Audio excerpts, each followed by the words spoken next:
ಪ್ರಥಮವಾಗಿ ನಮ್ಮ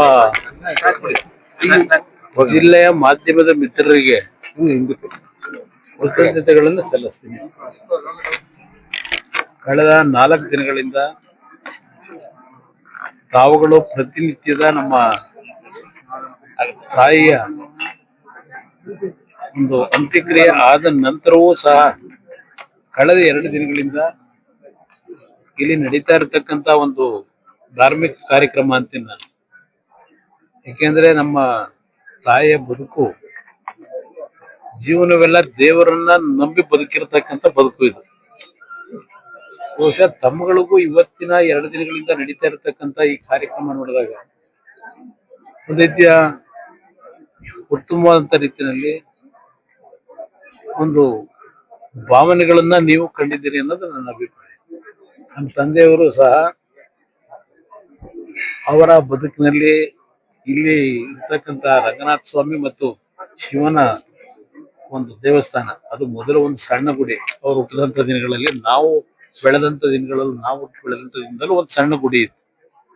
ಈಗ ರೇವಣ್ಣ ಅವರು ಅಲ್ಲಿ ಒಂದು ದೊಡ್ಡ ಉತ್ತಮವಾದಂತ ಶಿವನ ದೇವಸ್ಥಾನವನ್ನ ಮಾಡಿದ್ದಾರೆ. ದೇವೇಶ್ವರ ದೇವಸ್ಥಾನವನ್ನ ನಮ್ಮ ಶೃಂಗೇರಿ ಮಠದ ಗುರುಗಳೇ ಬಂದು ಅದನ್ನು ಪ್ರತಿಷ್ಠಾಪನೆ ಮಾಡಿರ್ತಕ್ಕಂಥದ್ದು. ಅದು ಸಹ ತಾವುಗಳೇ ನಾಡಿನ ಜನತೆ ಮುಂದೆ ಪ್ರದರ್ಶನ ಮಾಡಿದನ್ನ ಅದೆಲ್ಲವನ್ನ ಮಾಹಿತಿ ಇಟ್ಟಿದ್ದೀರಿ. ಅವರು ಸಹ ದೈವ ಭಕ್ತರೇ ಇದ್ದಾರೆ.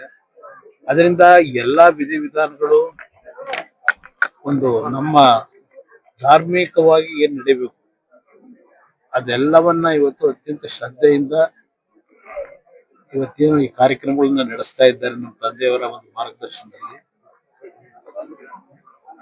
ಒಂದು ಹೇಳ್ತಕ್ಕಂಥ ಈಗಾಗಲೇ ಅವರು ಸಹ ಹಲವಾರು ಬಾರಿ ಹೇಳಿದ್ದಾರೆ, ಅವರಿಬ್ಬರಲ್ಲಿ ಹಲವಾರು ರೀತಿಯ ಏಳು ಬೀಳುಗಳು ನೋವುಗಳನ್ನ ಸಂತೋಷ ಅಂತ ಅವ್ರೇನ್ ಪಟ್ಟಿಲ್ಲ. ಇಬ್ರು ಸಹ ಬಹಳ ಸಂತೋಷವಾದಂತ ದಿನಗಳು ಕಡಿಮೆ, ಎಲ್ಲರ ಬಗ್ಗೆ ಚಿಂತೆಯನ್ನೇ ಮಾಡ್ಕೊಂಡ್ ಬಂದಂತವ್ರು. ಹಿಂದೆ ಆದರೂ ಸಹ ಅವರಿಬ್ಬರಲ್ಲಿ ಅನ್ಯೋನ್ಯತೆ ಅನ್ನೋದು ಒಂದು ಭಾಗ. ಅವರು ಮದುವೆ ಆದ ನಂತರವೂ ನಮ್ಮ ತಾಯಿಗೆ ಕೆಲವು ಆರೋಗ್ಯದ ಸಮಸ್ಯೆಗಳಿತ್ತು. ಅಂತ ಸಂದರ್ಭದಲ್ಲೂ ನಮ್ಮ ತಂದೆಯವರು ಅವರನ್ನ ಮಗುಗಿಂತ ಹೆಚ್ಚಾಗಿ ನೋಡ್ಕೊಂಡಿದ್ರು. ಅದಕ್ಕಿಂತ ಹೆಚ್ಚಾಗಿ ಇದೇ ಶಿವನ ದೇವಸ್ಥಾನಕ್ಕೆ ಶಿವರಾತ್ರಿಗೆ ಬಂದಾಗ ಯಾವೊಂದು ಆಸಿಡ್ ನ ಪ್ರಕರಣ ನಡೀತು, ಅದರಿಂದ ಅವರು ಬದುಕಿರ್ತಕ್ಕಂಥದ್ದು ಅದು ಒಂದು ಪವಾಡ. ಡಾಕ್ಟರ್ಗಳು ಯಾರನ್ನು ಉಳಿತಾರೆ ಅಂತಕ್ಕಂಥದ್ದಕ್ಕೆ ಆಸೆ ಇಟ್ಕೊಂಡಿರ್ಲಿಲ್ಲ. 2 ತಿಂಗಳು ಪ್ರಜ್ಞೆ ಇರಲಿಲ್ಲ.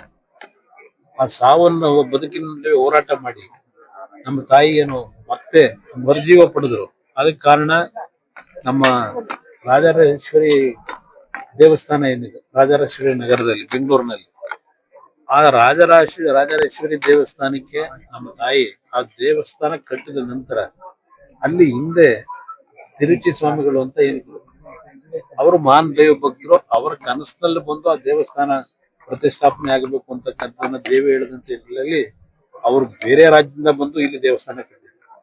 ಅವ್ರು ಇವತ್ತು ನಮ್ಮ ಮುಂದೆ ಇಲ್ಲ. ಆದ್ರೆ ಅವರ ಅನುಗ್ರಹವೂ ಸಹ ಗುರುಗಳ ಅನುಗ್ರಹ ಬೇಕು ಅಂತಾರಲ್ಲ, ನಮ್ಮ ತಾಯಿಗೆ ಆದಂತ ಒಂದು ಆಸಿಡ್ ನ ದಾಳಿ ಏನಿದೆ ಅದರಲ್ಲಿ ಬದುಕ್ತಕ್ಕಂಥ ವಿಷಯದಲ್ಲಿ ಅವ್ರೊಂದು ಮಾತು ಹೇಳಿದ್ರು. ಇವತ್ತು ಚೆನ್ನಮ್ಮನವರು ನಿಮ್ಮ ಹೆಂಡತಿ ಇರಬಹುದು, ಆದ್ರೆ ಅವರು ಈ ರಾಜರಾಜೇಶ್ವರಿ ಮಗಳಿದ್ದಾಳೆ, ಯಾವುದೇ ಕಾರಣಕ್ಕೂ ಅವರಿಗೆ ಜೀವಕ್ಕೆ ಅಪಾಯ ಆಗೋದಿಲ್ಲ, ಧೈರ್ಯವಾಗಿರಿ ಅಂತಕ್ಕಂತ ಅವರು ಸ್ಥೈರ್ಯ ತುಂಬಿದಂತವ್ರು ಆ ತಿರುಚಿ ಸ್ವಾಮೀಜಿಗಳು. ಅವ್ರು ಹೇಳಿದಂತ ರೀತಿಯಲ್ಲೇ ಆ ತಾಯಿ ಆಶೀರ್ವಾದದಲ್ಲಿ ಉಳಿದ್ರು. ಬಹುಶಃ 1999 2000 ಇಸ್ವಿನಲ್ಲಿ ಆದಂತ ಘಟನೆ ಅದು. ಇಲ್ಲಿಗೆ ಈಗ 26 ವರ್ಷ. ಅವರ ದೈಹಿಕವಾಗಿ ಆದಂತ ಆ ದಾಳಿಯ ಹಿನ್ನೆಲೆಯಲ್ಲಿ ಎಷ್ಟೇ ಹಿಂಸೆಗಳು ಪಟ್ಟಿದ್ದಾರೆ ಅನ್ನೋದು ನಾವು ನೋಡಿದ್ದೇವೆ.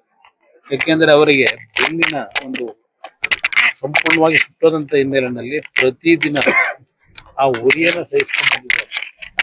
ಆದ್ರೆ ನಮ್ಮ ತಂದೆಯವರು ಅವರನ್ನ ಆ ಒಂದು ದಾಳಿಯ ನಂತರ ಇನ್ನೂ ಹೆಚ್ಚಿನ ರೀತಿಯಲ್ಲಿ ಅವ್ರಿಗೆ ಎಷ್ಟೇ ರಾಜಕಾರಣದ ಶ್ರಮದಲ್ಲಿ ಬಿಡುವಿಲ್ದೇ ಇದ್ರು ಅವರನ್ನ ಯಾವ ರೀತಿ ದಿನಗಳಲ್ಲಿ ಅವ್ರನ್ನ ಪ್ರೀತಿಸಿದ್ದಾರೆ, ಅವರಿಗೆ ನೋವನ್ನ ದೂರ ಸರಿಸ್ತಕ್ಕಂಥ ನಿಟ್ಟಿನಲ್ಲಿ ಅವರಲ್ಲಿ ಮಾನಸಿಕ ಸ್ಥೈರ್ಯ ತುಂಬಿದ್ದಾರೆ. ಅವೆಲ್ಲ ಒಂದು ದೊಡ್ಡ ಇತಿಹಾಸ ನಿರ್ಭೀತ, ನಿಷ್ಪಕ್ಷಪಾತ, ವಿಶ್ವಾಸಾರ್ಹ ಸುದ್ದಿಗಳಿಗೆ ಮತ್ತೊಂದು ಹೆಸರಾಗಿರೋ News18 ಕನ್ನಡ ಈಗ ಆಪ್ನಲ್ಲೂ ಲಭ್ಯ ಇದೆ.